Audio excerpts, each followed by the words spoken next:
Bom, então boa tarde a todos, todas e todes. Eu sou o Pedro, sou coordenador de Articulação Internacional e Políticas Públicas do GIF. Estou aqui para dar as boas-vindas para vocês para esse painel. Painel Inclusão Produtiva e Sustentabilidade, como alinhar oportunidades de trabalho e renda em um mundo em transição. Esse painel é de muita alegria para nós do GIF de termos na programação do Congresso. Foi um dos painéis que foi selecionado no nosso edital para os associados do GIF sugerirem temas, composição de painéis. E esse painel proposto pela Fundação Arimax, a quem eu agradeço em nome da Natália, vai trazer essa discussão tão importante, esse debate tão relevante com essa mesa de uma qualidade tão boa. Então, muito feliz desse painel estar na nossa programação e de vocês estarem aqui conosco nessa tarde. Esse painel vai ser composto pela Natália Leme, da Fundação Arimax, que vai ser a nossa mediadora, também pela Juliana Lopes, do CEBEDES, pela Maria Gabriela Rodrigues de Souza, de La Clima e da Rede Amazônidas pelo Clima, e pelo Vahid Vahat, do Instituto Veredas. Lembrando a todos, todas e todes que essa é uma sessão silenciosa, como vocês já sabem, e como vocês já devem também ter já pegado no tranco aí nas outras sessões, a participação vai toda se dar também através das perguntas que estão no QR Code de vocês no crachá. Vocês podem mandar perguntas durante toda a sessão. Eles vão vir diretamente para o tablet da Natália, que vai selecionar as perguntas e vai conduzir a nossa sessão. Então, nós estimulamos que vocês participem o máximo possível.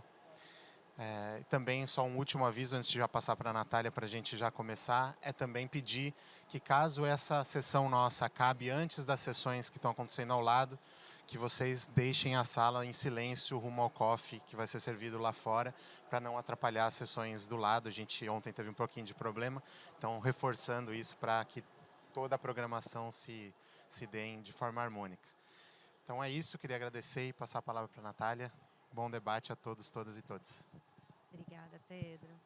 Boa tarde a todas, todos e todes. É uma alegria estar aqui e uma alegria contar com vocês para prestigiarem essa mesa. Queria agradecer também ao Vahid, a Juliana e a Maria Gabriela por terem aceitado o convite para trazer esse debate. Eu vou deixar eles se apresentarem no decorrer da fala deles, tá bom? Puxando um pouquinho o tema do Congresso, descentralizar também é tirar o centro da discussão de uma única pauta. É olhar o problema na complexidade que lhe cabe. E é justamente isso que essa mesa se propõe. Como a gente pode, sabendo que estamos vivendo uma crise ambiental, olhar para ela e da urgência de trazer soluções, mas olhando também para a complexidade desse problema e como as soluções sociais devem ser combinadas com as soluções ambientais. Né? Como a gente consegue olhar para o problema social e ambiental combinados, e aqui, essencialmente, quando a gente fala das questões sociais, olhando para a inclusão produtiva de pessoas em vulnerabilidade econômica no mundo do trabalho, nessa economia em transição para uma economia mais sustentável. Eu sou gerente da Fundação Arimax. A Fundação Arimax trabalha com a causa da inclusão produtiva e a gente acredita que essa transição para uma economia sustentável só será possível se a gente conseguir gerar oportunidades de trabalho e renda para todas as pessoas, para que elas sejam autônomas, consigam ser produtivas, autônomas e donas das suas próprias vidas através de oportunidades dignas de trabalho.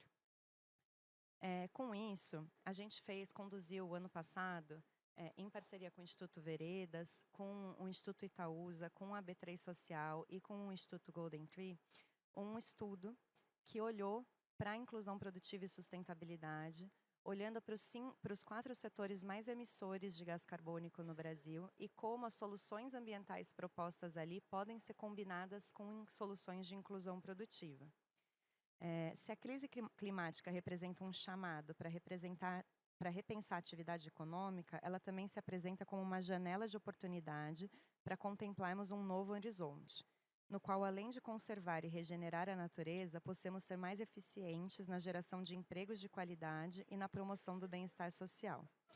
No entanto, para alcançar essa visão, é crucial que seja assumido um compromisso consistente, colocando a inclusão produtiva no centro do debate.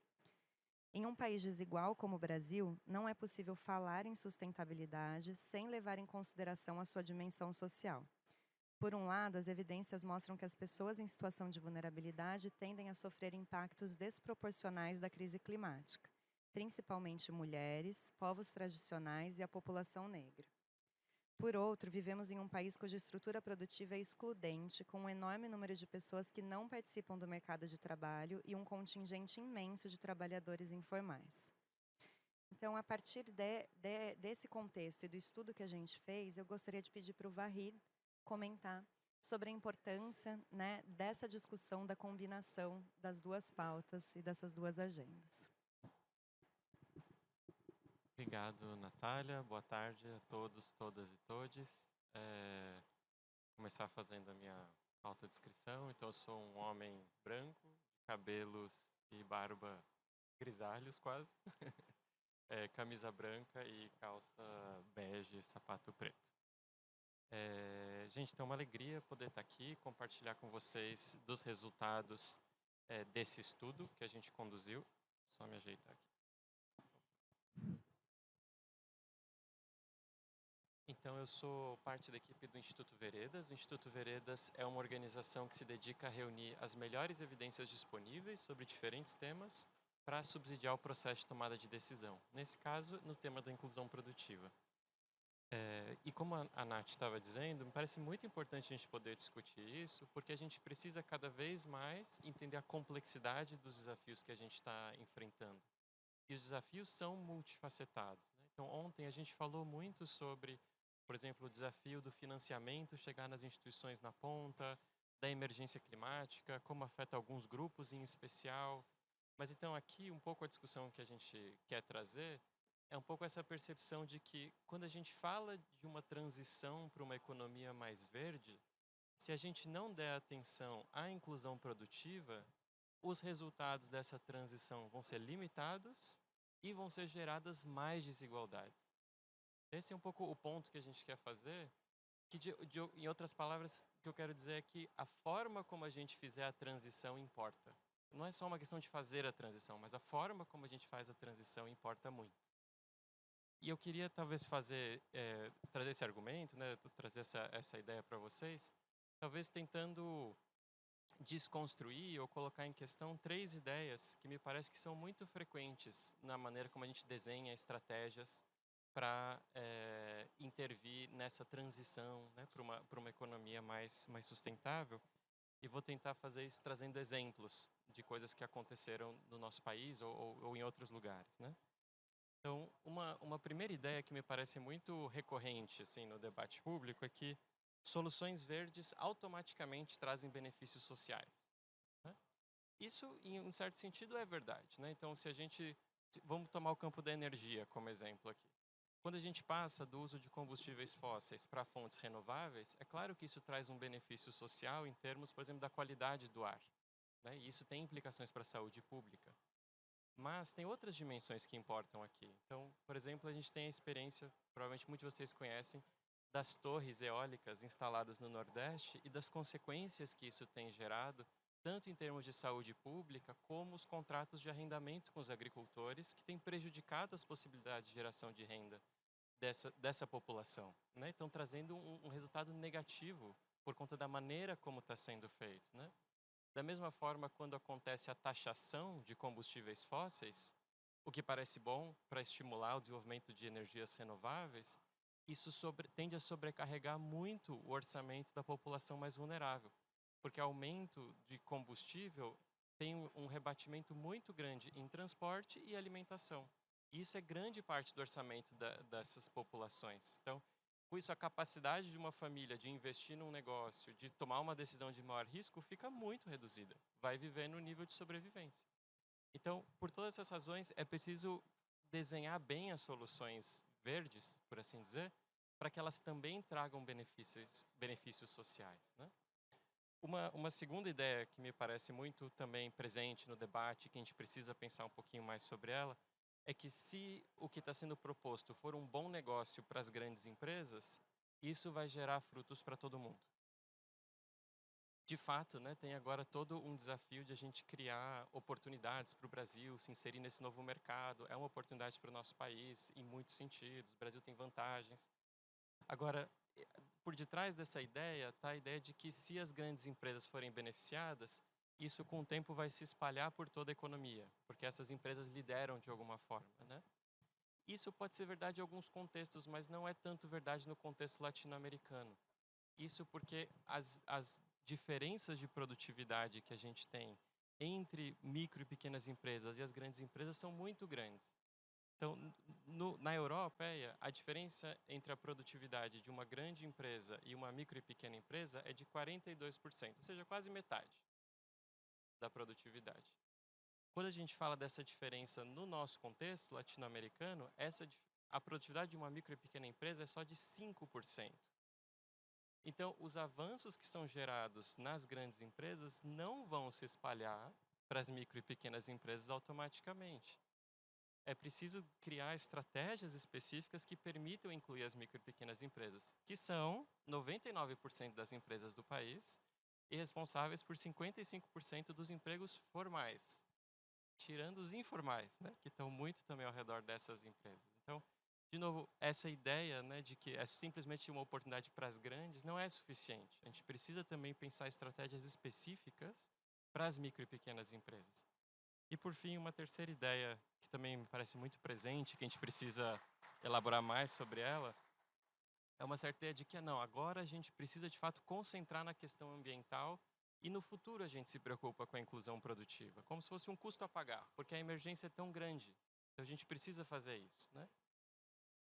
Mas o que a gente vê das próprias iniciativas na área ambiental é que elas dependem, muitas vezes, do avanço simultâneo da dimensão da inclusão produtiva. Então, um exemplo nesse sentido é toda a discussão sobre o desmatamento, né? Então, vocês sabem que para combater o desmatamento é muito importante as políticas de comando e controle, né? E elas têm reduzido muito o desmatamento no nosso país.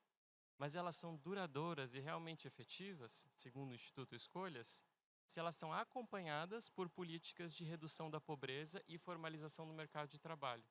Senão, o que acontece é que quando a política sai, e está aí o ciclo político para gerar isso, o desmatamento volta a subir.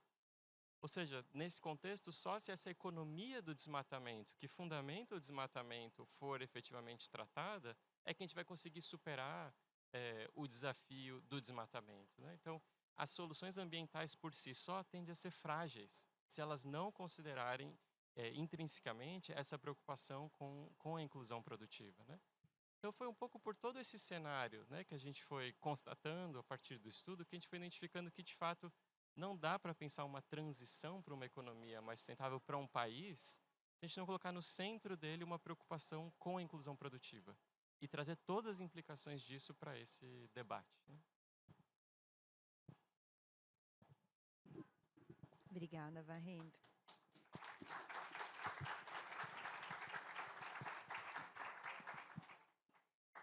Juliana, o Vahid trouxe muito presente na fala dele como é importante a gente pensar o papel das empresas e não só para as grandes, como para as micro e pequenas empresas também, né? Então, quando a gente fala na geração de 6 milhões de empregos verdes, a gente discute pouco para quem são esses empregos, quais são as habilidades necessárias para as pessoas ocuparem essas posições, se essas pessoas vão ocupar posições formais ou informais, se esses empregos vão estar em grandes empresas ou em micro e pequenas empresas. Então, eu queria, né, você que está aqui representando o setor privado, com o papel do CBEDS ali, que dialoga muito com o setor privado, eu queria muito te ouvir se você vê um movimento das empresas para essa agenda de inclusão produtiva de pessoas em vulnerabilidade econômica, nessa nova economia, ocupando essas posições que estão sendo geradas. Muito obrigada, Natália, pela pergunta, pelo convite. Agradeço e parabenizo também o GIF. Fico muito honrada de compor essa mesa com os meus colegas, também de estar aqui nesse debate com todos vocês. E a gente tem aqui o elemento fundamental para construir essas soluções, que é a diversidade. Então, antes também gostaria de me apresentar. Eu sou uma mulher branca, de cabelos castanhos claros, tamanho médio. Estou vestindo um casaco branco com uma blusa rosa e uma saia colorida. Trazendo aqui para a perspectiva do setor empresarial brasileiro, Natália, eu acho que sim, existe esse movimento e eu entendo, gostaria de contar um pouco desse movimento em 3 tempos, né.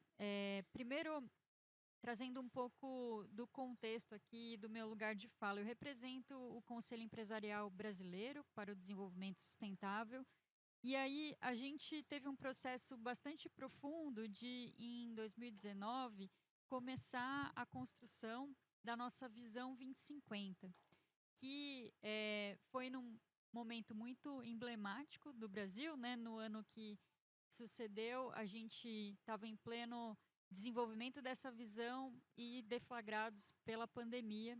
E foi um processo extremamente participativo, que contou com a participação de mais de 6.000 pessoas. E eu fiquei feliz de ver a coincidência que a gente partiu também da mesma inspiração no estudo de inclusão produtiva, que é uma visão de economia regenerativa. Isso também foi algo que emergiu dessa consulta. Então, o primeiro ponto que orienta a nossa atuação para ter os negócios como vetores, né, de mobilidade social é essa visão de uma economia que atenda, né, que sirva às pessoas e não o contrário, né, atendendo às necessidades de todas, todos, sem comprometer, sem esgotar os recursos planetários. Isso é extremamente importante porque a gente fala muito, né, da economia, do sistema econômico, mas na verdade a economia é um subsistema, né? A gente está dentro de um grande organismo vivo, um grande sistema que é repleto de relações e interdependências, que é o planeta Terra, né? Inclusive, eu gosto de ir a fundo nas raízes dessa palavra, né? Quando a gente olha economia, se a gente vai para a raiz, ela vem de oikos e nomos, sendo oikos a casa, essa nossa casa compartilhada, e nomos o conjunto de regras para a gestão dessa casa. Mas hoje a nossa economia, a nossa casa, né, a gestão da nossa casa comum, ela não observa, não reconhece aquilo que é a sua fundação, que é justamente capital humano, social e ambiental. Então, as soluções, os negócios, eles precisam resgatar essa essência, né, a sua função social e reconhecendo, valorando aquilo que é a sua fundação. O que sustenta o capital econômico é o capital ambiental, o capital social e humano. E por isso que é super importante ter essa premissa orientadora. Então, a gente, a partir dessa reflexão profunda que foi possível com a construção da Visão 2050, a gente também traçou uma agenda programática, e aí, muito em função do reconhecimento dessas metacrises simultâneas, que são a crise climática, de perda de biodiversidade, desigualdades, poluição plástica, elas são todas interdependentes, então é fundamental buscar soluções integradas. Então, como um habilitador, a gente atua com as nossas empresas, e são 120 associadas, para construir capacidades para, as empresas incluírem a perspectiva de transição justa nos seus planos de transição. Os planos de transição consistem em instrumentos para que as empresas incorporem, dentro da sua estratégia, do seu planejamento, a gestão dos riscos e oportunidades relacionadas à transição para uma economia justa, uma transição justa, tendo em perspectiva o enfrentamento da crise climática. E a dimensão de justiça climática é uma das diretrizes que deve compor esses planos de transição. Outra que a gente tem desenvolvido as capacidades das nossas empresas é para a realização de processos de devida diligência de direitos humanos. E isso permite revisitar toda a estratégia do negócio, desde as suas operações diretas até a cadeia de valor. Isso é fundamental para a gente conseguir reverberar. E aí, trazendo agora numa outra perspectiva, né, porque no CBEDS a gente tem como perfil grandes e médias empresas, que são, sim, âncoras de suas cadeias, mas tem também uma responsabilidade gigante de inclusão. Então, como o Vahid falou bem, a gente tem esse desafio da inclusão produtiva e as empresas precisam ter também para si essa responsabilidade. Uma das agendas que a gente conseguiu aterrissar nesse sentido de orientar o investimento privado para a inclusão produtiva é em relação às cadeias da sociobioeconomia.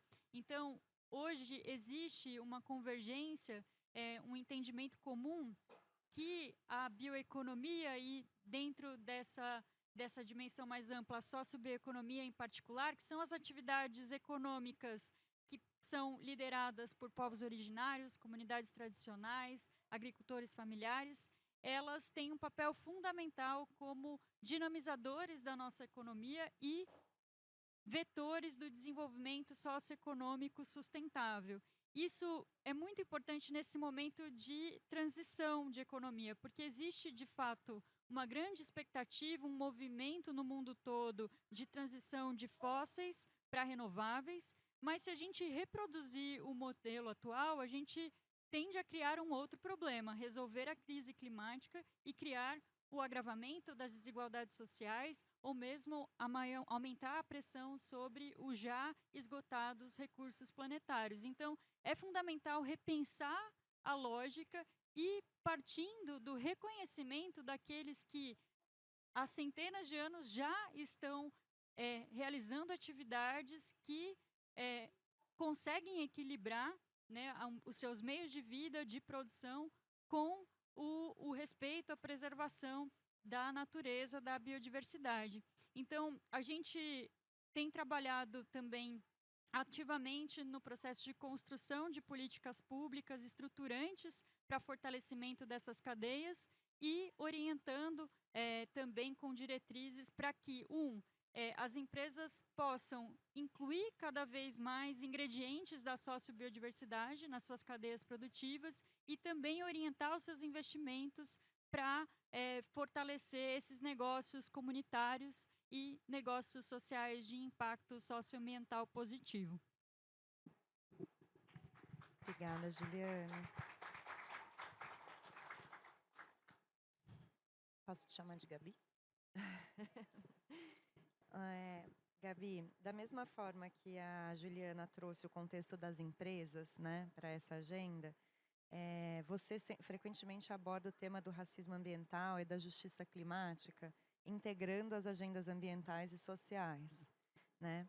Como, na sua percepção, quais são os desafios e oportunidades para que os jovens, que o jovem está entre os grupos mais excluídos produtivamente, então lembrando que são jovens, mulheres e população negra, os 3 grupos mais excluídos produtivamente do mercado de trabalho brasileiro. Então, quais os desafios e oportunidades para os jovens integrarem o mercado, olhando para essa transição para a sustentabilidade e as economias promissoras que são apontadas dentro desse novo contexto? Obrigada, Natália. Primeiro, boa tarde a todas as pessoas aqui presentes. É um prazer estar aqui com vocês hoje. Eu vou fazer minha audiodescrição. Eu sou uma jovem negra, de cabelo crespo e escuro, estou com uma camisa branca e uma calça verde. Tem gente que fala que é verde, alguns vão achar que é azul, mas eu falo verde.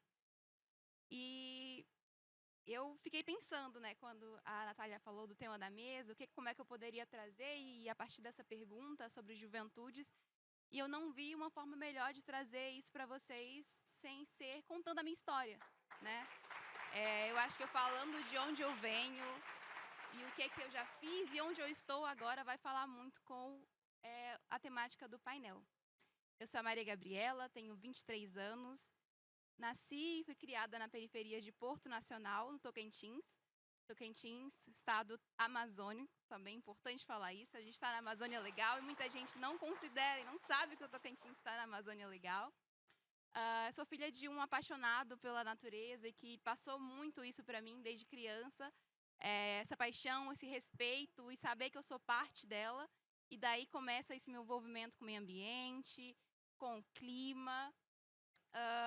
É também importante saber, e aí é uma coisa que a Natália trouxe, né, que eu sempre falo sobre racismo ambiental e sobre justiça climática, e não poderia ser diferente, né? Eu sou um resultado disso, eu sou o resultado de ver durante esses 23 anos que eu tenho de vida e desse contato que eu tive com a natureza, mas eu vi o meu território sendo degradado durante todos esses 23 anos. Eu não sei se vocês conhecem o contexto do Tocantins. O Tocantins, ele é um estado que é muito quente. A gente é conhecido por passar muito calor lá, é 40 graus assim na sombra. Só que nem sempre foi assim tão horrível de calor quanto está agora. Isso é muito resultado de agronegócio destruindo todo o nosso território. Então eu venho desse contexto e eu venho de um contexto também de indignação, né? Então a partir disso eu comecei a me indignar com toda essa questão. Entro na faculdade e aí já adentro aos estudos de direitos humanos, e por isso sempre falo de racismo ambiental e direitos e justiça climática, porque eu venho dessa pesquisa, né? Eu começo a pesquisar sobre direitos humanos, sobre racismo ambiental, e eu entro em clima e agrego o clima às minhas pesquisas já com esse olhar. Então não tem eu falar de adaptação, de mitigação, de transição justa, sem o olhar e perguntar como é que as pessoas mais vulnerabilizadas vão ser impactadas com isso. Quem é que está nesses lugares, sabe? Quem é que está trabalhando com o clima? E aí, a partir dessas perguntas que eu vou desenvolvendo minha fala com vocês aqui também. Acho que também é importante falar que, a partir disso, né, a partir desse contato com o clima na minha graduação, eu pude hoje, e aí a partir também de oportunidades de intercâmbio, oportunidades de formação mesmo, que são muito difíceis de chegar ao território, eu pude trabalhar. Hoje eu trabalho como analista climática, analista de política climática na La Clima. Não sei se todo mundo conhece. A La Clima é uma organização que produz e dissemina conhecimento sobre mudanças climáticas. É muito incrível. Eu indico para vocês para olhar. A gente tem vários materiais muito, muito bons relacionados a clima, para quem quer aprender mais. E aí, a partir do momento que eu estou na La Clima e estou aprendendo mais sobre isso, eu chego nesse momento do mercado verde, né, que é essa economia verde, e estando podendo atuar nela. Mas isso não é uma regra. E é isso que eu quero trazer, não é uma regra, isso é uma exceção. Não tem chegado essas oportunidades. E aí, respondendo a sua pergunta, qual é esse desafio? É o acesso desigual às oportunidades. A gente não tem acesso tanto desde a faculdade, você não é incentivado a trabalhar com sustentabilidade, porque vou falar da experiência do meu estado, vou trabalhar com direito ambiental e clima. Fala que é agronegócio, porque é a oportunidade que é oferecida pra gente. É o trabalho com agronegócio, é a única visão de futuro e profissional que a gente tem, porque as pessoas querem que a juventude trabalhe e trabalhe com sustentabilidade, e a juventude do território, mas sem remuneração. E aí é colocar essas juventudes num lugar de desigualdade social, desigualdade econômica.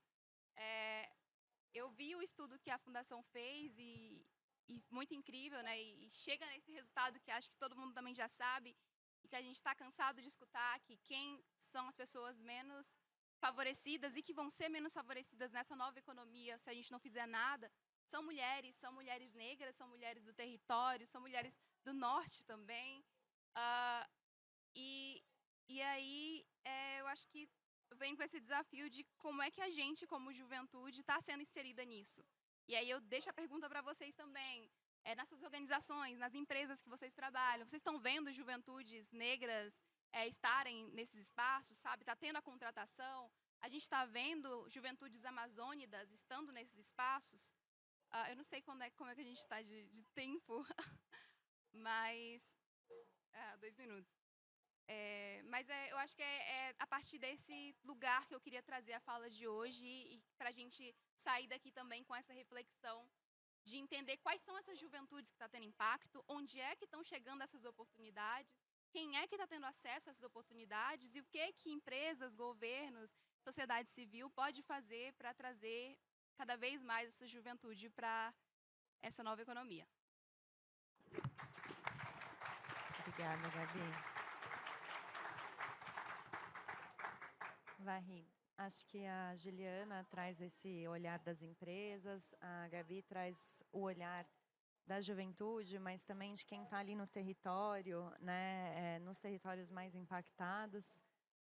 O estudo mostra que a gente só vai conseguir realmente encontrar soluções eficazes se a gente tiver um trabalho multissetorial. Então, se a gente olhar para como o setor privado, o terceiro setor, as populações dos territórios e o governo, como eles podem trabalhar juntos para encontrar essas soluções. Além de representar o Veredas, você representa a Cátedra de Inclusão Produtiva Rural, que trabalha muito nesse diálogo e nessa incidência com governos para falar das pautas relacionadas essencialmente ao uso da terra, né, a questão de desenvolvimento sustentável, olhando para esse lugar do rural, mas que também tem um olhar mais abrangente para o país. E como o uso da terra é um dos setores, né, que são trazidos no estudo, que é trazido no estudo como um dos setores que mais tem impacto nas mudanças climáticas no país, eu queria que você trouxesse um pouco a sua visão de qual é o papel do governo na construção dessa agenda, da combinação das duas pautas, e como a gente pode ter um olhar comum enquanto sociedade para uma agenda dentro dessa pauta. Obrigado, Nath. Obrigado pelas falas também, Juliana e Gabi. Acho que tem muitas conexões mesmo que a gente tem que explorar. E acho que a primeira resposta, assim, né, ao papel do governo e tal, é que realmente não tem uma fórmula a ser seguida, né? A gente está diante de um desafio que a gente não sabe lidar com ele, por isso nós estamos enfrentando ele, né? Então, é preciso ter uma abertura muito grande para a gente criar estratégias, experimentar, né? Muito da discussão sobre políticas na área ambiental fala muito do papel da experimentação, dos ajustes, da adaptação ao longo do caminho, né? Então, acho que a gente está aí diante de um desafio, mas que é por isso mesmo uma oportunidade. Como a gente não sabe como lidar com ele, é uma oportunidade para a gente criar novas estratégias, novos instrumentos que podem superar também desafios que a gente vem carregando há bastante tempo, né? Eu queria só aproveitar e comentar algo que a Juliana falou e dos painéis que a gente teve esses últimos dias, nesse sentido que a gente que precisa realmente cada vez mais olhar para o desafio que a gente tem do campo da inclusão produtiva ou de maneira mais ampla na economia, com um novo olhar, né? Então, uma das coisas que foi ressaltada hoje de manhã, né, que a gente não tem que a gente tem que olhar para o sistema natural e para as pessoas como o recurso mais precioso que existe numa determinada localidade, né? Não é simplesmente uma mão de obra, não é simplesmente um conjunto de vulnerabilidades, não é simplesmente uma população em risco, né? Mas é de fato a maior riqueza que um governo tem para mobilizar são suas pessoas, são seus recursos, né? Então esse é uma mentalidade que a gente tem que incutir cada vez mais. A gente também falou muito sobre o Ubuntu de manhã, né? Essa ideia de que eu sou porque somos, né? Então, a necessidade de a gente pensar cada vez mais em soluções que são coletivas, né? E que não são só para um indivíduo que a gente conseguiu tirar, a Gabi que foi super bem sucedida e chegou lá, né? Mas como é que você, de fato, cria alternativas para populações inteiras, para grupos, né? De toda uma cidade, para que de fato avance, né? Então, o nosso desafio tem que ser colocado nesse nível também, né? E como a Juliana falou, a gente tem que olhar para a atividade econômica para além do resultado econômico, né? Mas a sua função social em criar suficiência alimentária, em criar segurança energética para uma determinada população, né? De ter os meios necessários para a sua prosperidade. Então a gente precisa de fato criar uma nova visão sobre esse desafio que a gente tem. E com isso quero enfatizar que a ciência tem um papel muito importante aqui. Então, existe uma lacuna que precisa ser preenchida, e acho que aqui a filantropia tem um papel importante de fomentar o desenvolvimento de novas visões científicas e teóricas sobre esses desafios. Porque se a gente simplesmente seguir com as mesmas teorias, as mesmas visões, a gente vai ir para o mesmo lugar, né? Então, a gente tem que cuidar para que a sensação de emergência não nos impeça de olhar profundamente para a ciência e criar novos referenciais científicos que podem orientar o nosso futuro. E a Cátedra de Inclusão Produtiva Rural tem esse propósito, né, de justamente dar atenção a lacunas do conhecimento que precisam avançar para que a gente enfrente esses desafios. A gente se dedica tanto a produzir conhecimento como incidir junto aos governos. A gente tem projetos junto ao governo federal, governos estaduais, como o governo do Piauí. E a gente tem aprendido bastante sobre o papel do governo em criar o sistema de incentivos que vai favorecer a inclusão produtiva, o desenho de programas, novas formas de remuneração para que as ocupações sejam de fato dignas, né? Então, os governos têm um papel muito essencial mesmo a cumprir. Mas aqui eu queria talvez ressaltar 3 temas que para mim são muito essenciais e que acho que os governos precisam dar mais atenção. Então, quando a gente fala da questão climática, sempre a abordagem a ela é em termos de mitigação e adaptação, né? A agenda se divide dessa forma. Entre essas duas agendas, provavelmente a que tem recebido menos atenção e a que a gente tem mais oportunidade de avançar é a de adaptação. É na agenda de adaptação que existe uma oportunidade de a gente falar mais sobre inclusão produtiva e sobre questões estruturais, né?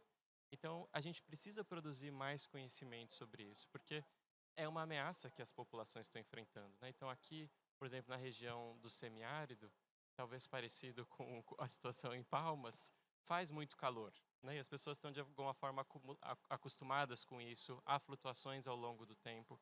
Mas o que a gente vai ver nos próximos anos é outra coisa, né? Um aumento de temperatura que vai colocar em colapso algumas coisas, né? Então, uma forma, por exemplo, de descrever isso é no campo da botânica, uma forma de você olhar para os tipos de plantas é a classificação em 3 tipos: C3, C4 e CAN.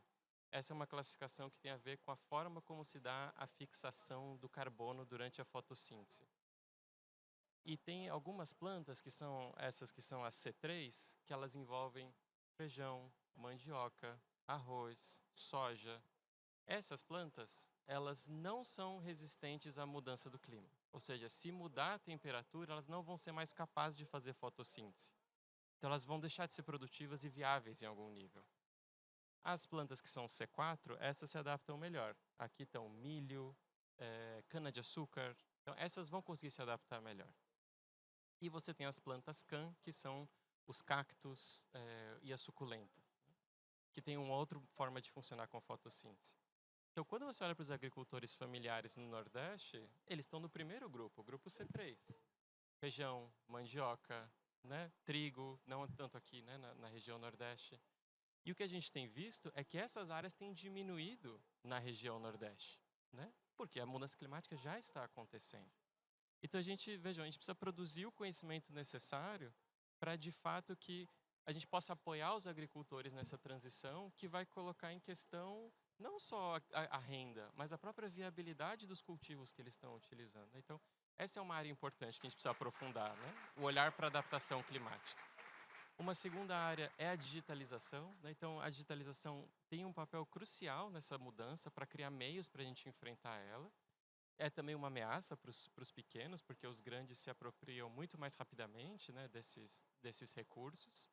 Mas parece ter uma oportunidade em áreas como a TER digital e outros meios que podem ajudar a gente a superar barreiras estruturais que dificultaram muito a gente chegar até os pequenos produtores e podem criar novas possibilidades.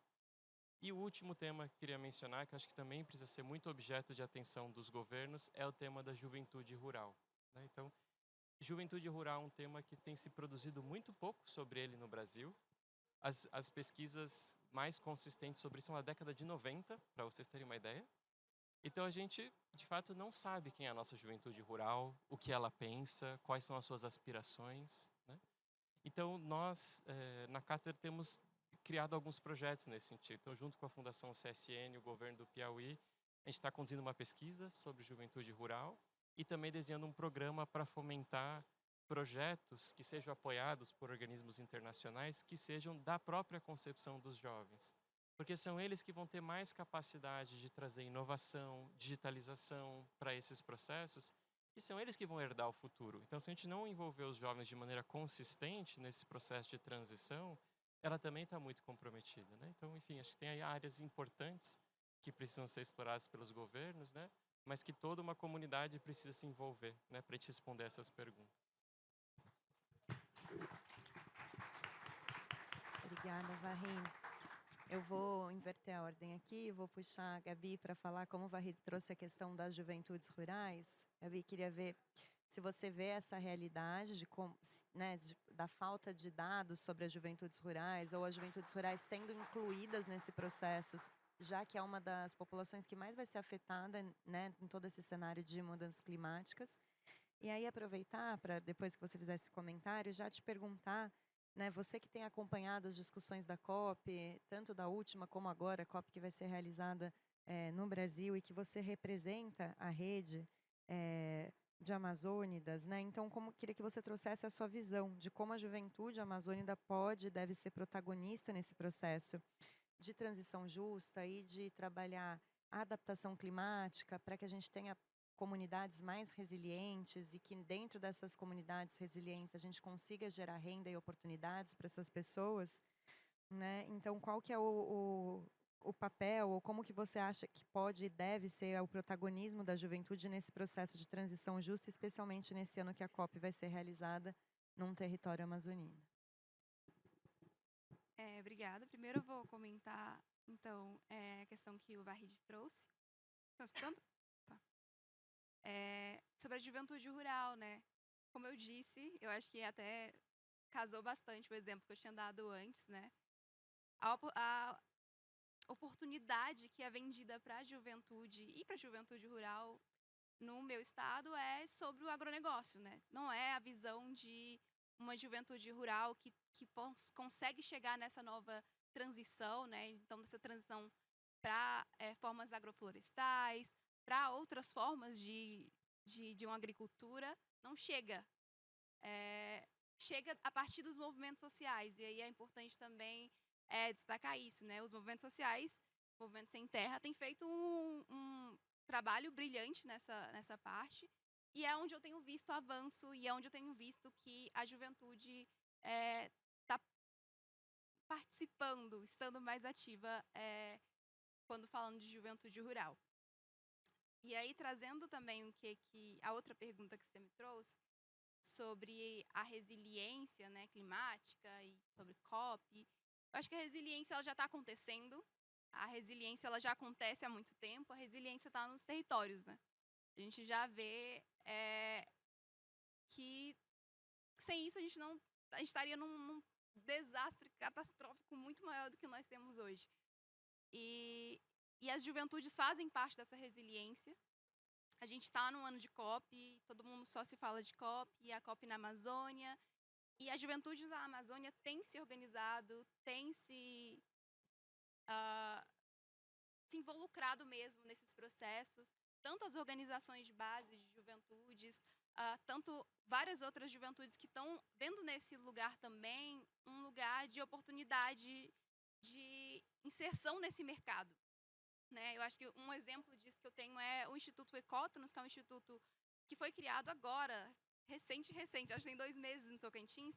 E aí, só para vocês terem uma ideia de como é que esse impacto está sendo também na região, foram juventudes amazônidas, ali, tocantinenses, de diversos cursos, pesquisadores, que viram nesse ano de COP a oportunidade de se inserirem nesse mercado e criaram esse instituto para pesquisar e produzir dados sobre o próprio Estado. Então, sobre as próprias realidades, sobre as próprias comunidades. Isso eu acho que é um exemplo muito forte de como é que a juventude tem se organizado, tem utilizado esse espaço para conseguir incidir, né, para conseguir incidir nas COPs. E a entender também que a COP vai acontecer esse ano, vai acontecer no território amazônida, mas o território amazônida vai continuar lá depois da COP. Então, que a gente, para todo esse olhar e todas essas oportunidades que têm surgido agora, que elas não acabem depois da COP, que não fique só nesse ano. Eu tinha dito, né, que eu sou uma exceção, mas eu consigo dizer para vocês aqui dezenas de jovens totalmente qualificados, brilhantes, e só do meu estado. Se vocês pedirem 20 aqui, eu dou 20 nomes para vocês. Só que o que acontece é que essas oportunidades não têm chegado lá. Então, não é falta de qualificação, não é falta de organização da juventude. A gente está lá, a gente está tentando adentrar esses lugares, a gente está tentando acessar esses espaços, mas muitas vezes a gente não consegue. E aí é onde a gente tem que pensar, né? Quais barreiras são essas, o que está fazendo com que essa juventude não consiga chegar nesses espaços. Esse ano desde 2020, não, desde a COP28 eu acompanho sobre transição justa, né, na COP, a gente estava falando até sobre isso. Na La Clima a gente tem ah, esse espaço de estar dentro da sala de negociação, né? Então eu sou a pessoa que fica na sala de negociação e vê o que cada país está falando para depois passar briefing para a sociedade civil. E aí esse ano também, a La Clima desde o ano passado participa de um programa que eu não sei se vocês conhecem, a Operação COP, que eu acho que é um ótimo programa também para entender e que está trazendo a juventude. E esse ano esse programa de juventude está acontecendo com as juventudes da região metropolitana de Belém. Então, para a formação de juventudes da metropolitanas de Belém em política internacional climática. Então, é um tema que não chega tanto assim para a gente, que é muito difícil, é muito complexo, mas que está tendo essa formação junto ao Climate Reality, né? E aí, só para trazer também de exemplo para vocês de coisas que estão acontecendo e que estão sendo muito importantes, mas que a gente vê ainda muito falta de realmente dar combustível para essa juventude. Porque a gente está fazendo isso muitas vezes sem recurso, a juventude está se organizando. O Instituto Ecótonos, que eu falei para vocês, do Tocantins, são voluntários. É um grupo de jovens incríveis e brilhantes voluntários que estão fazendo isso, né? Então, só para a gente trazer também que as oportunidades ainda não estão chegando, a COP ainda não está conseguindo abarcar essa juventude amazônica como deveria. Obrigada, Gabi. Juliana, a gente sabe que num contexto de mudança climática, né, todos vão ser afetados no seu modelo de vida, mas há evidências, a gente já está vivendo isso, de que as populações mais vulneráveis são as mais afetadas e a gente precisa construir uma sociedade resiliente para esse cenário. Então, como você vê o setor privado trazendo essa geração de oportunidades para que essa população continue produtiva, gerando renda neste contexto? E aí eu vou aproveitar e colocar uma pergunta do público aqui, que trouxeram quais são os setores da economia que estão mais avançados e podem servir de exemplo na inclusão produtiva adaptada a uma nova economia de baixo carbono. Então, se você quiser citar algum exemplo que tenha da rede dentro desse contexto, aí você pode trazer na resposta também. Muito bom.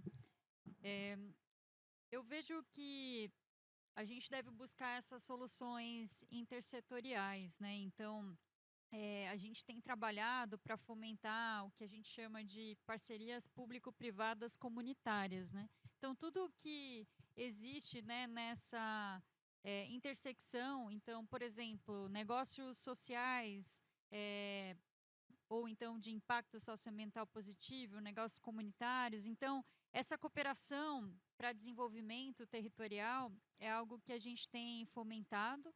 E aí eu vou trazer como exemplo também esses novos negócios que estão emergindo no campo da bioeconomia e da sociobioeconomia, né?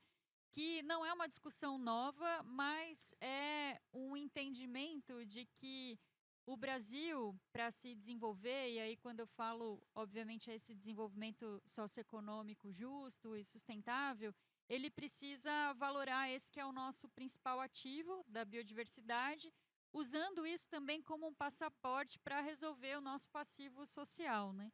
Então, as iniciativas mais instigantes, elas vêm desse encontro de saberes entre ciência, tecnologia.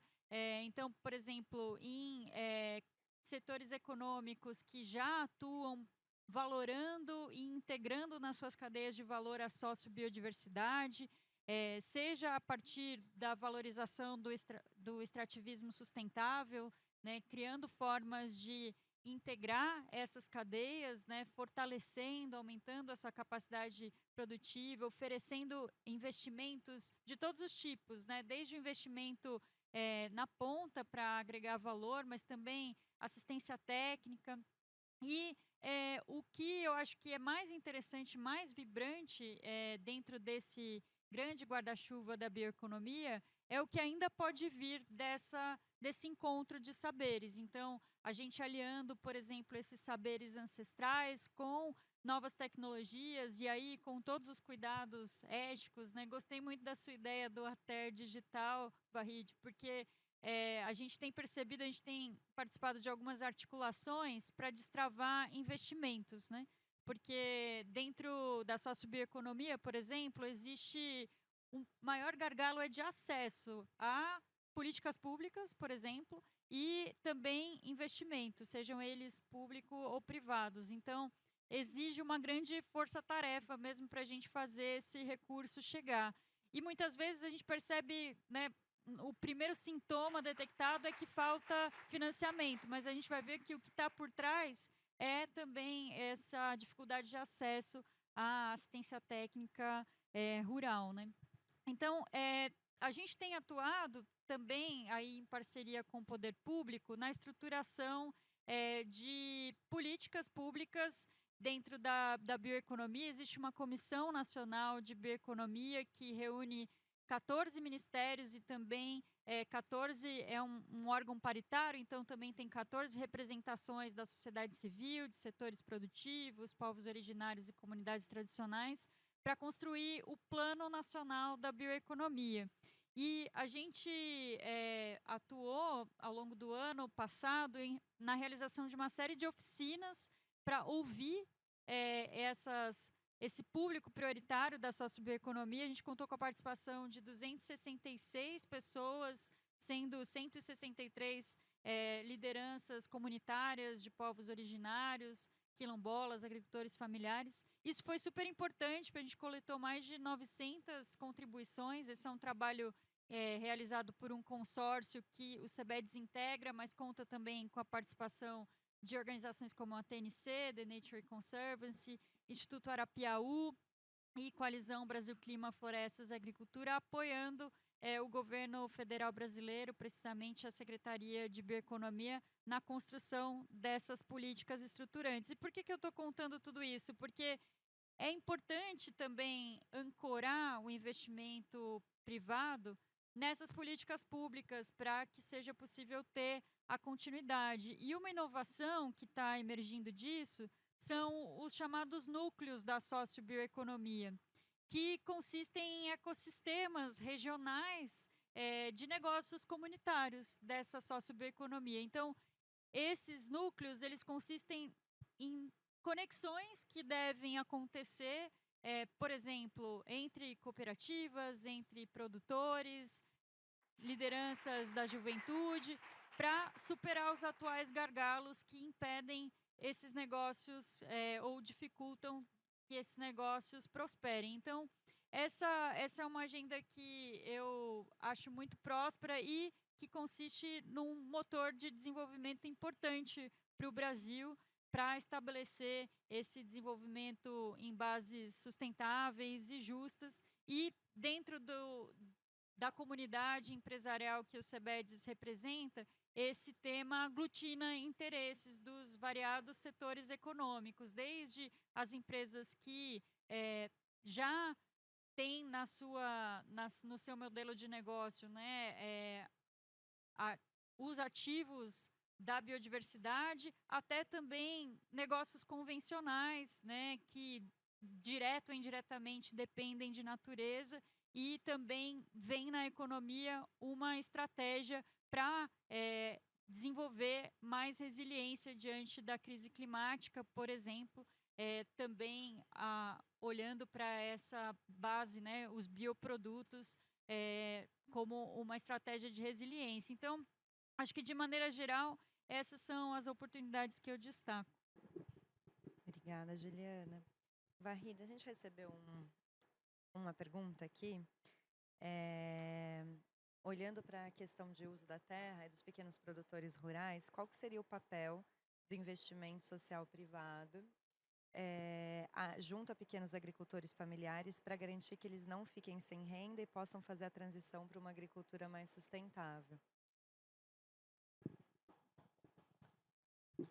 Legal, ótima pergunta. Então, acho que essa é uma área importante, né? Essa do uso dos sistemas de uso da terra, né? Acho que a gente podia ter mencionado isso um pouco mais cedo.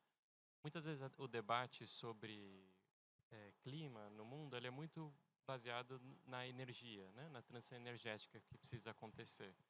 Aqui no nosso país, ele tem um desafio muito particular, que é muito mais um foco nesses sistemas de uso da terra, né? Porque 50% das nossas emissões vêm do desmatamento, outros 25% do sistema agrícola, né, do sistema agropecuário. Então, 75% das nossas emissões são das áreas rurais, né? Então, mostra a importância de falar sobre o rural nessa nossa discussão aqui no Brasil, né?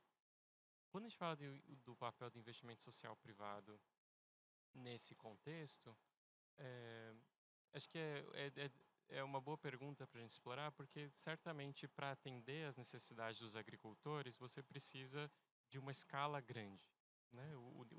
A quantidade de recursos necessários é grande. Então, acho que o desafio, algumas coisas que podem ser atenção, né, do investimento social privado, primeiro são isso que algumas organizações gostam de definir como provas de conceito, né? Então, você precisa criar inovações, novas formas de fazer a coisa, mas ela precisa ter um espaço de experimentação de qualidade até que elas possam se provar e parar de pé efetivamente para depois ganhar escala, né? Então, o investimento social privado pode cumprir um papel muito importante em fazer isso, de criar essas experiências de qualidade, né? Então, é o caso de que algumas organizações, que inclusive a Fundação Arimax, faz com a Taboa, eu ia falar Taboa, né? Que tem, então, toda uma abordagem de sistemas agroflorestais e de restauração florestal, né? Enfim, então, acho que uma área importante é essa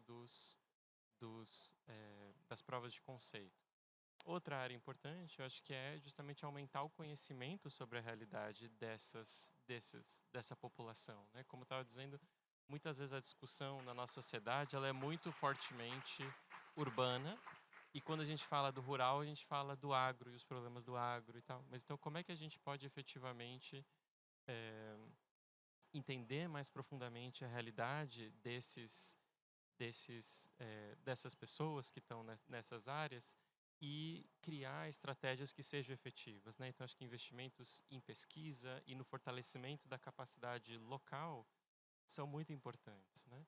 Porque muitas vezes o que falta para uma comunidade acessar um conjunto de tecnologias não é agora que essa comunidade necessariamente tenha uma Embrapa própria, né? Então, a gente sabe, né, que para as áreas rurais a Embrapa produz um conhecimento avançado que permitiu muito avanço em todo o país. Então, não é que cada comunidade precisa disso, mas é preciso desenvolver certas capacidades científicas locais que permitem adaptar esse conhecimento mais sofisticado, produzido em grandes centros, para a sua realidade específica, né? Então, acho que o investimento social privado também tem um papel muito decisivo em fomentar essas capacidades institucionais locais que vão permitir que, de fato, essa ideia que aparece também muito no debate ambiental de uma governança policêntrica possa efetivamente se efetivar, né? Essa ideia de uma governança policêntrica quer dizer que os territórios participam efetivamente da construção do seu futuro. E isso precisa de capacidades científicas, poder de tomada de decisão. Então, acho que o investimento social privado também tem um papel muito importante em criar as condições, abrir o espaço para que essas populações possam, de fato, ocupar o seu espaço nesse processo de transformação. Maravilha, Varrente. Seguindo aqui nas perguntas do público, para você, eu vou fazer duas perguntas juntas, que acho que elas podem se relacionar, tá, Juliana? A primeira é de que forma as empresas têm incluído a questão da justiça climática nos planos de transição que você comentou, e se a gente tem exemplos práticos de iniciativas já conduzidas nessa linha que você poderia dar aqui. E a segunda é se você pode nos contar sobre quais são as expectativas dos CBEDs para a COP em Belém. Perfeito. Bom, dentro desse instrumento que é o plano de transição, primeiro, essa é uma tendência consolidada, porque principalmente as empresas de capital aberto, elas já têm sido demandadas por investidores institucionais, principalmente internacionais, a reportar com base em padrões como um que se chama especificamente TCFD, que é um framework para reporte de divulgação de informações financeiras relacionada a clima. E aí, um dos quesitos é esse, né, de entender a exposição da empresa a riscos físicos da mudança climática, então, eventos extremos, né, precisamente, e também os riscos de transição, como que a empresa está se adaptando, por exemplo, para fazer a transição de atividades que hoje têm uma pegada de carbono maior para uma atividade menos intensiva em carbono.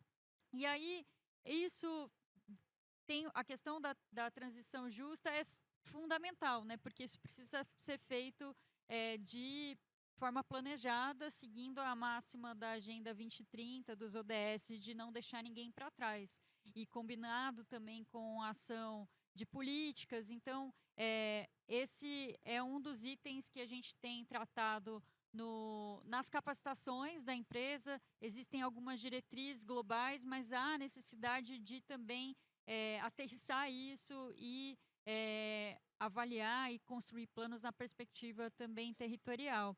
E aí um exemplo interessante a gente fez um seminário em parceria com o DBI, que é uma organização também que atua em direitos humanos e empresas, e a gente teve um caso interessante de uma empresa do setor elétrico que está trabalhando, que desenvolveu, né, com uma associação setorial, um índice de vulnerabilidade climática para entender a resiliência das suas comunidades, das comunidades locais, direta e indiretamente impactadas pelo negócio. Então, essa é uma experiência muito interessante, porque também os dados são públicos e compartilhados, e isso também embasa a tomada de decisão empresarial, né?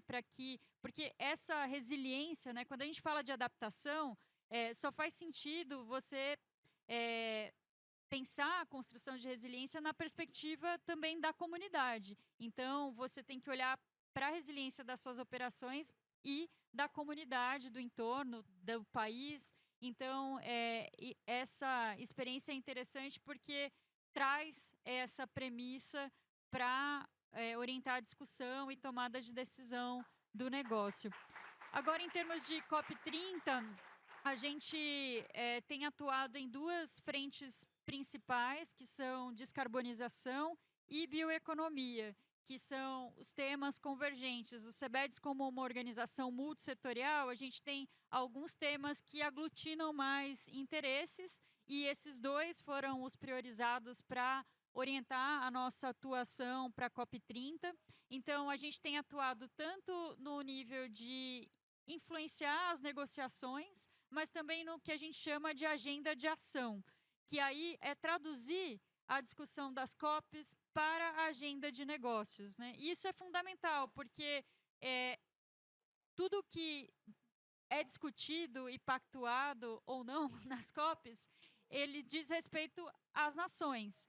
Mas os compromissos climáticos das nações só serão cumpridos efetivamente se eles forem traduzidos também e implementados pelos outros atores da sociedade, e incluindo as empresas, governos subnacionais, movimentos sociais. Então, essa participação é fundamental. Então, a gente tem feito uma série de diálogos. A gente fez um agora também no Cerrado, em Luiz Eduardo Magalhães, para discutir com os atores do agronegócio a urgência de transição para paisagens regenerativas, e com isso a gente sistematizou contribuições para o dia temático de sistemas alimentares na COP. A gente pretende fazer no mesmo formato também para os demais biomas, no que a gente chama de caravanas pelos biomas, né? A gente pretende passar por todos os biomas do Brasil fazendo essas discussões, coletando e sistematizando contribuições para as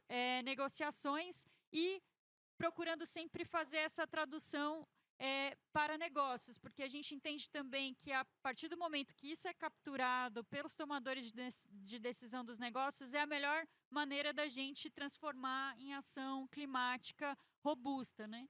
E, por fim, o nosso sonho, a nossa ambição é que a gente consiga também transformar isso em acordos estratégicos, em compromisso, efetivamente, e tendo como grande prioridade também destravar investimentos. Então, sejam eles públicos, mas principalmente trazendo para a responsabilidade que nos cabe, privados, mas a gente tem estudado muito como viabilizar o que chamamos de finanças híbridas, né, em que entra a filantropia, as empresas, mas também o financiamento público para conseguir destravar esses investimentos-chave na transição para uma economia positiva para o clima, natureza e pessoas.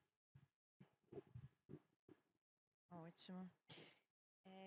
Vahid, perguntaram aqui se você poderia falar sobre quais são os empregos que vão surgir nessa economia verde ou já surgiram. E aí, acho que como o estudo traz os 4 setores, a gente tem ali bons exemplos de como a questão da sustentabilidade vai permear todo o setor da economia. Então, eu queria que você falasse um pouquinho sobre isso, por favor. Boa, posso comentar. Acho que uma coisa importante, claro, a partir de tudo que a gente está falando, é que esse de aparecerem esses empregos não tem nada de automático neles também, né? Então isso precisa ser fomentado, criado, né? Políticas ser criadas, políticas industriais que acompanhem essas iniciativas, né? Mas tem algumas coisas sim que parecem ser certas tendências, né? E que, digamos, a literatura tem apontado que pode ser que a partir daí apareçam então oportunidades interessantes, né? Então, tentando passar um pouco por esses setores, né, os vários setores, porque acho que um pouco como a Natália estava dizendo, essa não é tanto uma discussão de que alguns setores vão se tornar verdes e outros não tem nada a ver com isso, né? Todos têm que passar por uma transição, né? Mas estou tentando falar um pouco de algumas realidades que nos chamaram a atenção. Então, uma delas são dos sistemas de uso da terra, né? Uma área que é muito importante no Brasil e que deve, sim, receber muita atenção, já tem muitos fundos sendo mobilizados para isso, é restauração florestal, né? Então, como é que a gente pode, de fato...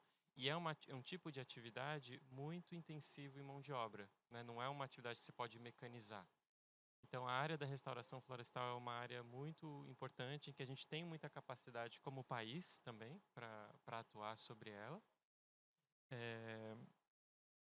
E é importante, quando fala de restauração florestal, também pensar o que vem depois que você fez a restauração, né? Porque você restaura para, então, criar uma floresta produtiva, né? Então, tem toda uma trajetória aí a ser explorada, né? Também nessa área tem uma discussão muito importante sobre a qualidade dos alimentos, né? Então, há indicações de que, com o tempo, a produção de alimentos de qualidade, em termos nutricionais e etc., vai ser cada vez mais valorizada e uma área importante, inclusive ao redor das cidades, né? Então, a ideia de agricultura urbana e outras oportunidades de produzir alimentos próximo às cidades é uma área também que acho que tem sido apontada. No campo da indústria, aí talvez até a Juliana vai saber dizer mais a respeito, mas é interessante ver também que às vezes oportunidades são para mais qualificadas em menor número e às vezes um pouco mais acessíveis, mas com seus desafios. Aqui acho que a indústria é um bom exemplo. Então, na indústria deve surgir muitas oportunidades ao redor de novos materiais, né? Então, como você desenvolve novos materiais que vão usar bioinsumos, né? Não vão partir do petróleo como insumo químico importante. Então, essa engenharia de materiais, ciências de materiais, deve ser algo muito valorizado, né, com o tempo. Mas uma outra área importante, quando a gente está falando de indústria, é toda a discussão ao redor de economia circular, né? Essa é uma área também muito importante e que pode ser muito geradora também de mão de obra. Mas aqui, como vocês sabem, a gente tem um desafio, né, importante, porque muitas atividades da economia circular, aqui meu colega Matheus para falar bem sobre isso, é realizada pelos catadores e que muitas vezes são obrigados a enfrentar situações muito degradantes de vida, né?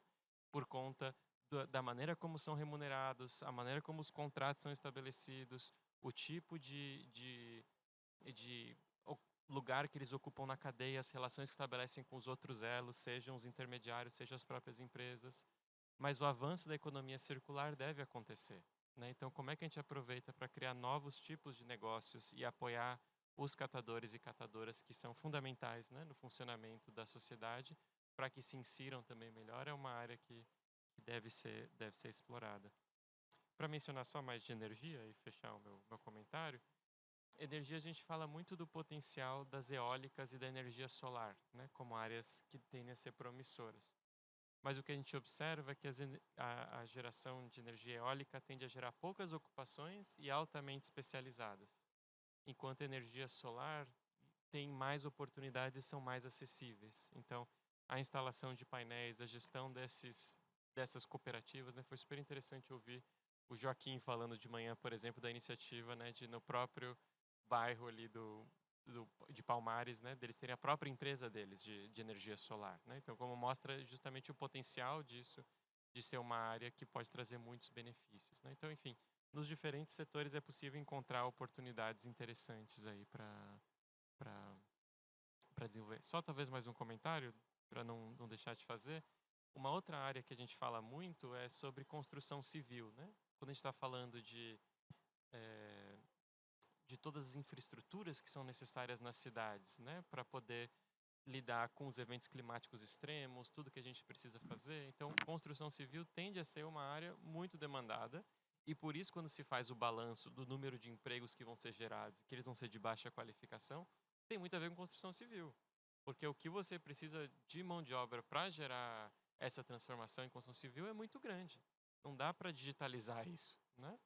Só que a qualidade do emprego na construção civil também é muito precário. Então tem uma pergunta importante para nós de como é que a gente olha para esse setor da construção civil, que muitas vezes é onde vai parar, inclusive as pessoas de mais idade que não conseguiram se colocar no mercado de trabalho, acabam indo para a construção civil, né?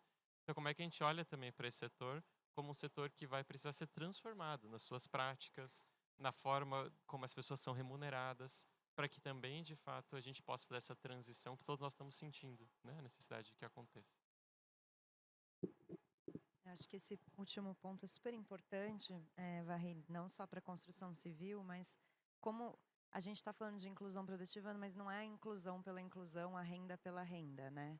Qual a qualidade desses empregos? O que a gente vai oferecer para essas pessoas? Quais são as habilidades que a gente precisa desenvolver para que essa população consiga atingir, acessar esses empregos e ter essas oportunidades e aí, com isso, tenha uma carreira próspera, consiga, né, sustentar suas famílias e viver de forma digna. Então, acho que esse olhar da transição para com qualidade é super importante em qualquer um dos setores. E aí, falando um pouco sobre isso, e uma pergunta que veio para você também, Gabi, você falou que tem uma dificuldade de acesso, né, das juventudes a essas oportunidades, que não é uma questão de qualificação. Mas quando a gente olha para uma economia em transição, a gente vê que novas habilidades precisam ser desenvolvidas em todo o mundo. Nos jovens, a qualificação, para quem está no mercado de trabalho já, talvez a requalificação, para que consigam continuar empregados. Então, eu queria te ouvir um pouco se você vê que essas novas habilidades estão sendo inseridas nos currículos e aplicadas ao mercado de trabalho, estão sendo demandadas para a inclusão produtiva. E aí chegou uma pergunta um pouco relacionada, que é além da oportunidade, de mais oportunidades de emprego, o que mais o governo, a filantropia e o setor privado poderiam fazer para ampliar o acesso dos jovens ao mercado? Obrigada pelas perguntas, ótimas perguntas. Eu vou começar com sobre a qualificação. Eu acho que algo importante de saber é que mesmo que esse acesso não chegue, e inclusive acesso à qualificação, o jovem tem buscado. Então, o que eu tenho visto, e vem muito do que eu falei, né, de trazer essa juventude que eu já vejo muito qualificada onde eu estou, é nessa busca que a juventude tem de encontrar esses conhecimentos mesmo que não sejam colocados para a gente. Eu fiz o curso de Direito, né, na Universidade Federal do Tocantins, e a gente tem uma matéria sobre direito ambiental, assim, genérica, mas se você quiser estudar e aprender um pouco mais sobre sustentabilidade, direito ambiental e clima, tem que buscar muito por fora, mas não é a realidade de outros cursos, como biologia, engenharia florestal, e aí eu falo da minha realidade, né, do Tocantins, e do que eu tenho visto por lá, que eu tenho visto que tem chegado a essa qualificação, e foi inclusive muito nesses cursos que eu consegui estudar um pouco mais sobre esses temas, né, em relações internacionais. Eu atuo em política internacional climática, então é onde eu vejo mais contato com isso e com essa qualificação dessa juventude. E eu tenho visto, principalmente com esse movimento agora de 2024 para 2025, que tem chegado esse conhecimento sobre COP, sobre o que é COP, sobre sustentabilidade, sobre mudança climática. E aí mas não em todos os lugares, obviamente, né? Se a gente for para escolas, dentro do currículo escolar, eu não vi nada sobre isso. Eu saí de lá não tem tanto tempo. Meus irmãos estão na escola e veio muito pouco também sobre clima, sobre sustentabilidade. A gente, mais do que ver isso no ambiente escolar e nas qualificações que a gente precisa, que tem que vir desde a escola com a educação climática, a gente sente muito. E a gente escuta, às vezes não da escola, mas dos nossos avós, com toda certeza, sobre como está mudando, sobre como tudo tem mudado, sobre o clima, como a gente não tem mais as paisagens que eles tiveram acesso. E isso traz muita curiosidade da gente entender o porquê. E aí vem esse desejo, essa busca de tentar ir atrás de mais conhecimentos, ir atrás dessas qualificações para ser inserido dentro desse novo mercado, dessa nova economia. Mas eu acho que ainda falta muito, e aí já entrando na outra pergunta, falta muito de incentivo. E aí, se a gente for para a educação climática do governo, né, em colocar dentro das escolas educação climática para que a gente veja esse horizonte também de oportunidade de atuação, desde muito pequeno. Também falta das organizações da sociedade civil de trazer essa juventude para a organização, e não só uma juventude para voluntariado, porque chega um momento que a juventude não pode mais ficar somente voluntariando. E isso eu acho que é uma mensagem que eu gostaria que vocês saíssem daqui com isso, né? Que tem essa juventude, que essa juventude também seja captada para estar dentro dessas organizações, de aplicar os conhecimentos que a gente já tem, mas também contribuir, né? Porque a juventude não é só não é só uma mão de obra de trabalho, a gente também contribui, a gente também tem soluções, principalmente as juventudes que vêm do território, né? E enquanto filantropia, eu acho que, e isso eu escutei várias vezes em vários painéis aqui, é um investimento em organizações de base, é um investimento não somente de um ano, não somente em um projeto, mas um investimento para que essa organização crie trabalhos dignos para o seu território, para que essas organizações possam atuar, e são as organizações que conhecem o território, são as organizações que vivem tudo aquilo, então são as que mais podem contribuir e mais podem chamar mesmo essa juventude. Que é muito diferente de você atuar com um território que é seu, que você viu crescer, que você viu seus avós falando, do que qualquer outra realidade. Então, eu acho que é isso. A gente já está também com o tempo. Eu vou pedir para vocês fazerem as considerações finais. Então, vou começar pela Juliana para falar um minutinho o que você gostaria de deixar de mensagem final. Eu acredito que a gente tem, na emergência dessas crises, também um convite para cada um de nós, no nível individual e coletivo, a repensar, né, quais são as nossas necessidades mais básicas e orientar as estratégias das organizações, os negócios, para atender a essas necessidades e gerar prosperidade, né? Prosperidade no sentido de bem-estar, e isso eu acho que é um princípio que deve orientar, pautar essas discussões. E eu vejo esse caminho como muito próspero para o Brasil e um momento muito positivo também. O Brasil, nessa janela de oportunidades, com fóruns internacionais acontecendo aqui. A gente teve G20 ano passado, BRICS e COP30 acontecendo este ano. E eu entendo que a gente tem uma responsabilidade de também pautar essas discussões na perspectiva de um país mega diverso, que tem a sua riqueza cultural. Isso é um soft power que a gente tem que usar a nosso favor e realmente liderar pelo exemplo. Então, eu acredito que esse ano a gente precisa ser muito focado e conseguir articular para construir essas soluções coletivamente. Gabi, quer fazer sua consideração final? Eu quero agradecer muito pela escuta de todos vocês que estão aqui, agradecer por estar aqui com meus colegas também, foi muito produtivo, eu aprendi muito com vocês.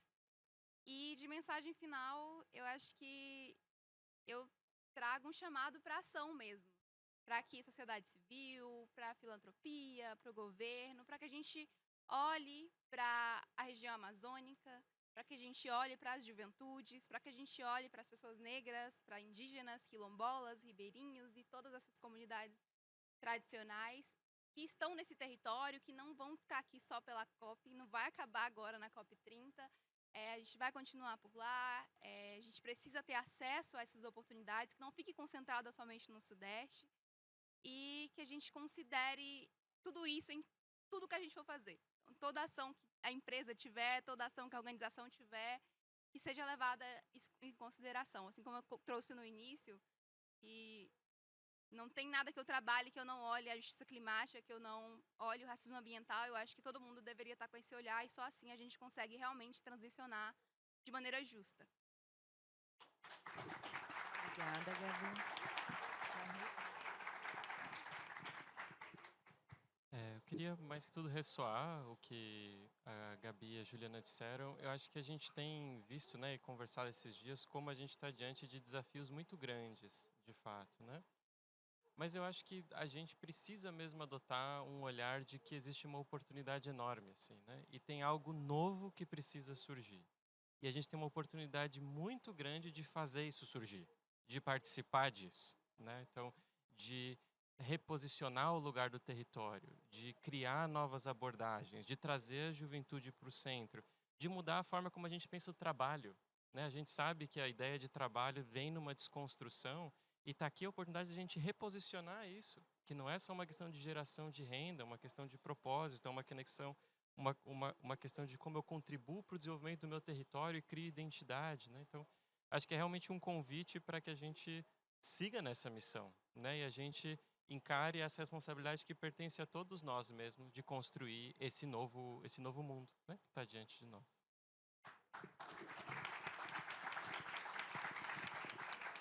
Queria agradecer a todos que ficaram aqui para ouvir, a Gabi, a Juliana e ao Varri.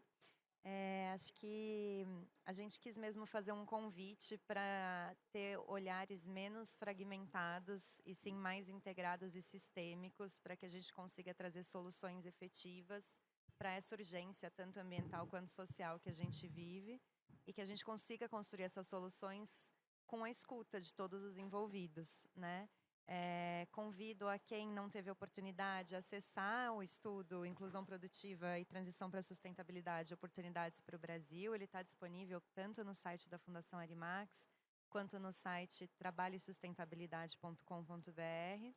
E ali a gente fala sobre esses setores da economia, sobre os 3 setores que podem trazer soluções e contribuições, e ele é um convite para atuação conjunta, para que a gente possa construir um país cada vez melhor, mais igualitário, sustentável e oportuno para todos. Obrigada.